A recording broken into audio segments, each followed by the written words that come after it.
नमस्कार, capital TV Bihar के special show 5 का पंच में आपका स्वागत है। हम आपको आज की 5 सबसे बड़ी खबर से रूबरू कराएंगे।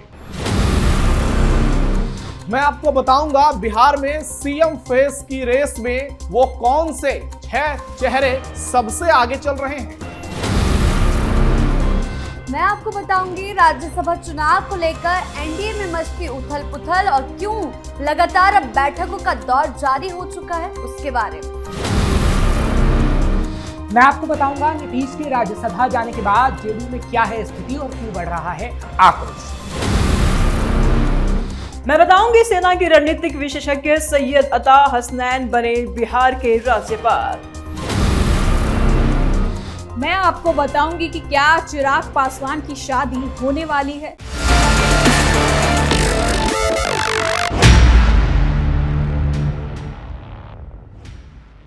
बिहार का अगला मुख्यमंत्री कौन होगा? आज यही सवाल हर बिहारी के जहन में चल रहा है और पूरे देश में इसकी गूंज सुनाई दे रही है। यह तय माना जा रहा है कि नीतीश कुमार के बाद अब प्रदेश में बीजेपी का ही मुख्यमंत्री होगा और सीएम पद की रेस में बीजेपी के 6 प्रमुख चेहरे बताए जा रहे हैं। और इस कड़ी में प्रदेश के डिप्टी सीएम और गृह मंत्री सम्राट चौधरी का नाम सबसे आगे है, जो अपने कद और लवकुश समीकरण के चलते प्रबल दावेदार हैं। इसके बाद केंद्रीय गृह राज्य मंत्री नित्यानंद राय का नाम है, जो अमित शाह के सबसे भरोसेमंद चेहरे में से एक माने जाते हैं। इसके अलावा पूर्व प्रदेश अध्यक्ष दिलीप जायसवाल, जिनकी अगुवाई में इस बार एनडीए की बम्पर जीत हुई। इसके अलावा पूर्व प्रदेश अध्यक्ष दिलीप जायसवाल, जिनकी अगुवाई में इस बार इतनी बड़ी जीत हुई। फिलहाल जो डिप्टी सीएम है विजय कुमार सिन्हा, सांसद और पूर्व प्रदेश अध्यक्ष संजय जायसवाल और दलित समाज से आने वाले जनक राम का नाम भी तेजी से चल रहा है। लेकिन रेस में सबसे आगे डिप्टी सीएम सम्राट चौधरी ही हैं। वो फिलहाल प्रदेश के उप मुख्यमंत्री हैं, गृह मंत्री हैं और प्रदेश में बीजेपी के सबसे ताकतवर चेहरे के तौर पर देखे जाते हैं। बीजेपी के पूर्व प्रदेश अध्यक्ष रह चुके हैं, कोयरी समुदाय से आते हैं और नीतीश कुमार की लवकुश समीकरण में सबसे फिट बैठते हैं। बिहार की जनसंख्या में कोयरी समाज का योगदान अच्छा खासा है। 4.2% की उनकी आबादी है।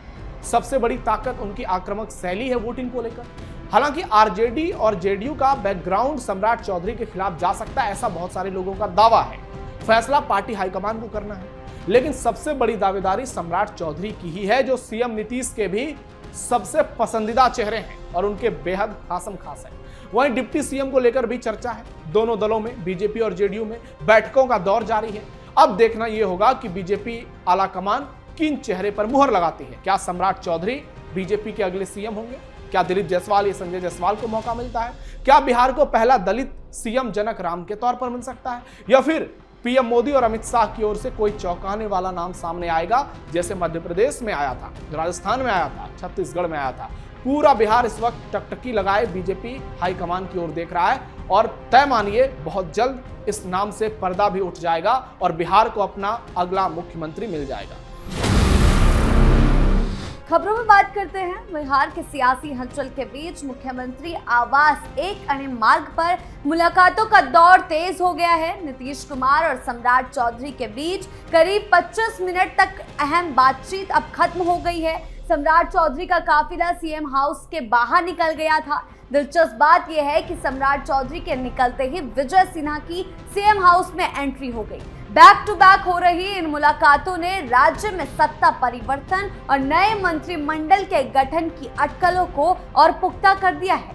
पटना स्थित जेडीयू कार्यालय के बाहर समर्थकों का भारी जमावड़ा लगा है, जहां हजारों की संख्या में कार्यकर्ता हाथ में पोस्ट कार्ड लेकर प्रदर्शन कर रहे हैं। राज्यसभा चुनाव के लिए नीतीश कुमार के नामांकन के बाद अब यही दौर जारी है। समर्थक नीतीश कुमार को संबोधित संदेश लिखकर उनसे राज्यसभा जाने का फैसला वापस लेने की अपील कर रहे हैं। प्रदर्शनकारियों का साफ कहना है कि बिहार के विकास को लेकर नीतीश कुमार ने जो 25 से 30 के वादे किए थे, उन्हें अधूरा छोड़कर वो दिल्ली नहीं जा सकते। उन संकल्पों को पूरा करना मुख्यमंत्री की जिम्मेदारी है। और इस बीच नीतीश कुमार के राज्यसभा जाने की खबर के बाद सियासत में हलचल जैसे तेज है। इसी बीच मुख्यमंत्री नीतीश कुमार ने शुक्रवार शाम अब बैठक बुलाई है।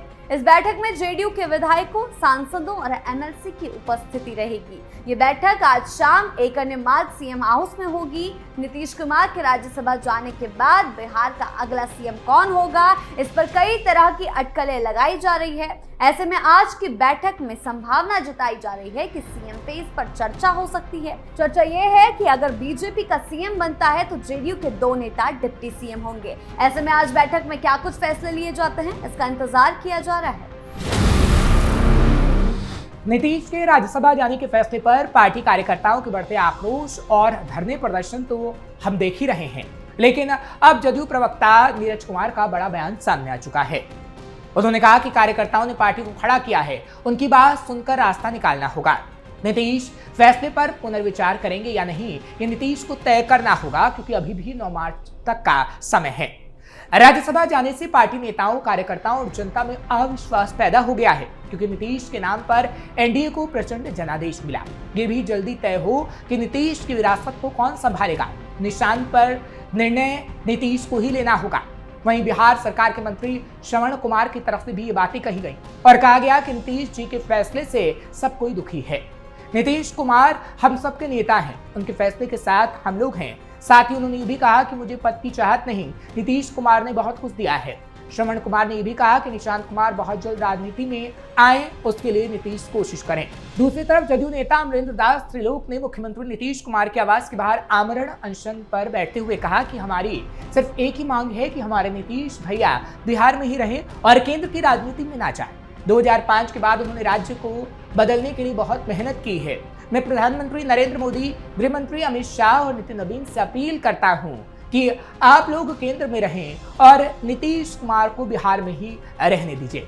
यानी आज जेडीयू की जो स्थिति है उसकी एक एक तस्वीर हम आपको दिखा रहे हैं। अब बात आरजेडी की भी, क्योंकि इसी मुद्दे पर राजद प्रवक्ता मृत्युंजय तिवारी ने बड़ा बयान देते हुए कहा है कि नीतीश कुमार राज्यसभा जाने के अपने फैसले पर पुनर्विचार कर सकते हैं। उनके नाम पर एनडीए को प्रचंड जनादेश मिला है। जिस तरह से बीजेपी अपना सीएम बनाने के लिए उनको राज्यसभा भेज रही है, इसको लेकर जदयू विधायकों में नाराजगी है, बड़ी टूट हो सकती है।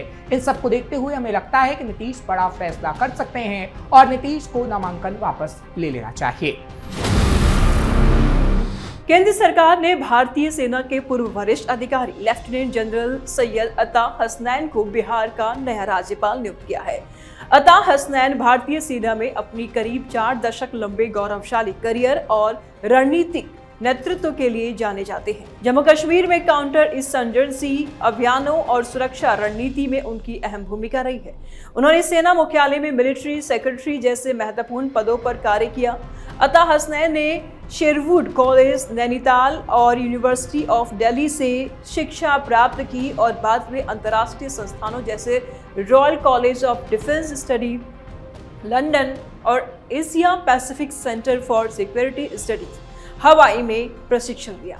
उनके योगदान के लिए उन्हें परम विशिष्ट सेवा मेडल, उत्तम युद्ध सेवा मेडल, अति विशिष्ट सेवा मेडल और सेना मेडल से सम्मानित किया गया। सेवानिवृत्ति के बाद वे सार्वजनिक जीवन में सक्रिय रहे। 2018 में सेंट्रल यूनिवर्सिटी ऑफ कश्मीर के चांसलर बने और उच्च शिक्षा, शोध और प्रशासन सुधार में अहम भूमिका निभाई। अब बिहार के राज्यपाल के रूप में अता हसनैन संवैधानिक जिम्मेदारियों को संभालेंगे, जिसमें प्रशासनिक संतुलन, लोकतांत्रिक संस्थाओं की रक्षा और सरकार के साथ समन्वय शामिल है। उनके अनुशासन, नेतृत्व और रणनीतिक सोच का लाभ राज्य को मिलने की उम्मीद है। राजनीतिक और प्रशासनिक हलकों में उनकी नियुक्ति को महत्वपूर्ण निर्णय माना जा रहा है और सभी की नजरें अब इस बात पर है कि वे राज्यपाल के रूप में अपनी जिम्मेदारी को किस तरह निभाते हैं।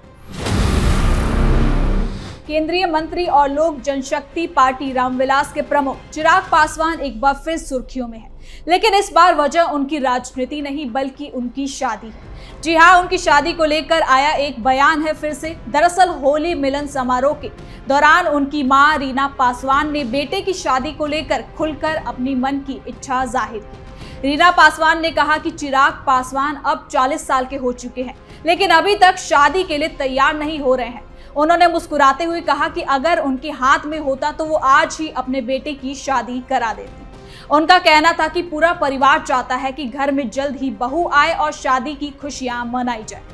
उन्होंने बताया कि जब भी घर में चिराग पासवान की शादी की बात होती है तो वो अक्सर हंसकर इस बात को टाल देते हैं या फिर बात को ही बदल देते हैं। परिवार के बाकी सदस्य भी चाहते हैं कि चिराग जल्द शादी करे, लेकिन फिलहाल वो अपनी राजनीतिक जिम्मेदारियों में बहुत ज्यादा बिजी है और शादी को लेकर कोई जल्दबाजी नहीं करना चाहते। रीना पासवान ने यह भी कहा कि चिराग ने बेटे के रूप में अपने सारे लगभग उन्होंने सपनों को पूरा कर लिया है।